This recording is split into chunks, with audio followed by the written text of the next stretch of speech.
The hardest experience I had was coming home. I came home 10 months early because I had 2 pretty massive shoulder surgeries that I had to have, to the point where my bones were starting to change shape in my shoulder. They were popping out of socket so much. And that was the hardest experience that I've had to deal with on my mission, because I left when I was at 14 months. And at my 14-month mark with my companion that I had, we were cooking it. I mean, we were working hard every day. There was no distractions. It was just my companion and I just putting our heads down, working and baptizing and teaching and testifying and just bringing inactives back into the fold. But then it was like I got bitter a little bit because I felt like Heavenly Father pulled it out from under me. He pulled the rug out from under me, and that because I knew that He could heal me. I knew it. He's healed my sister from cancer. You know, I knew that if He wanted me to stay out there, that He would have healed my shoulders. They wouldn't pop out anymore. I would have no problems. I could finish my full 2 years. But for some reason that didn't happen, and that I had to go home 10 months early, and I felt like He kind of blindsided me. And I was very bitter when I came home. Seeing my parents was the worst day, but the best day of my life. You know, because you're always excited to see your parents when you come home. But it was like, I don't want to see you.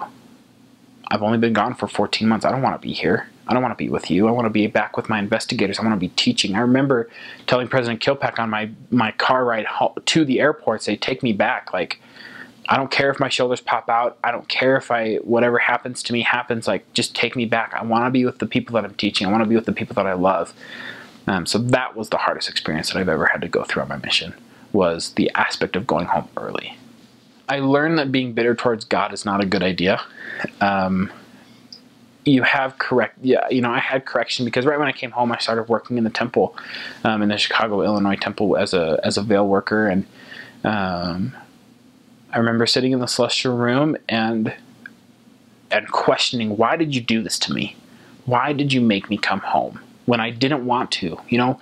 And I kind of slipped into a depression a little bit, because there's a stigma in the church that if you come home early from a mission, something's wrong with you.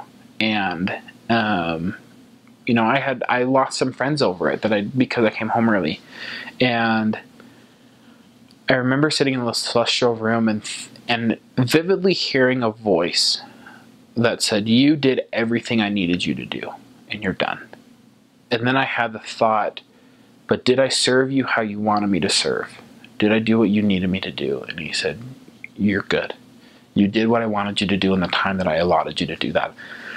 And you know, those feelings of warmth and comfort, it was like someone just took a big old blanket right out of the dryer and just put it right over me. And it was just a feeling of, you know, you're fine, you're okay. This is okay, and you did what I needed you to do. And there's nothing to be ashamed of being able to come home early, because I came home with honor. And I know that I came home with honor, but I had to cut mine short because of medical reasons. And if anybody that has to come home for medical reasons, I want you to reread your mission call, because it doesn't say you're going to serve 24 months. It doesn't say you will serve 24 months. It says you are anticipated to serve in the time of 24 months. So whether that 24 months be a year and a half, couple months, that's what's going to happen. So don't think anything less of yourself, because if you have to come home early, don't worry about what other people are saying. You know, it's a lot easier said than done, but as long as you know that you worked as hard as you can for as long as you can, and for the time that was allotted to you by Heavenly Father, nothing else matters. And if you question yourself, go to the Lord. Ask Him, did I do what you wanted me to do? And He'll help you. He'll bless you, and He'll help you get past that, because that's what He did for me.